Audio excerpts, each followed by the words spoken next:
खुलुमबाय आं धनन्जय बर' गिबियावनो नोंथांमोन बयनिसिमबो आंनि गोसो गोरबोनिफ्राय गोजोन हामग्लायनाय जासिहरबाय। बे समावहाय नोंथांमोनखौ फोरमायहरनो मोननानै जोबोद गोजोननाय मोनदों दि बाक्सा जिल्लानि सिङाव थानाय राबां दख'रा दुलाराय बर' फरायसा आफादा फैगौ बोहैथि दाननि 26, 27 आरो 28 खालाराव सनाथि मायथाइ फोरबो फालिथाय लोगोसे खुंगा 27थि बोसोरसालिया जथुम्मा खुंफुंनो थांगासिनो दङ।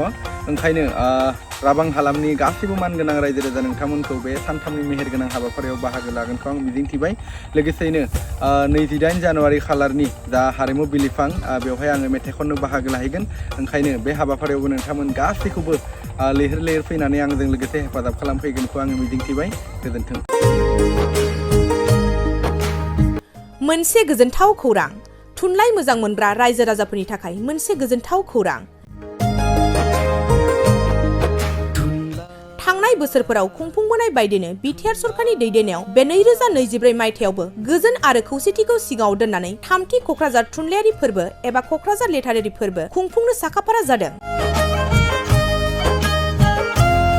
2024 मायथाइनि जानुवारि दाननि 27, 28 आरो 29 जानुवारिसिम सानथामनि मेहेरगोनां हाबाफारिजों गोजोननि नोगोर क'क्राझारनि बड'फा कालचारेल कमप्लेक्सआव थामथि क'क्राझार थुनलाइयारि फोरबोखौ खुंफुंनो साखाफारा जादों। बे फोरबोनि गाहाय थांखियानो जादों बर' राव थुनलाइखौ बुहुमाव सिनायथि होनायजों लोगोसे बे फोरबोआव गुबुन गुबुन हादरनि गुबुन गुबुन हारिनि थुनलाइ लिरगिरिफोरनि रोंगौथिखौ फोरमायलायनाय। बेनिखायनो गासै रायजो राजाफोरखौ लोगोसे गोसो गुदुं थुनलाइ लिरगिरिफोरखौ बाहागो लाफैनो थाखाय बानजाय आफादा खावलायहरदों। हारिनि राव थुनलाइ जौगाहोनो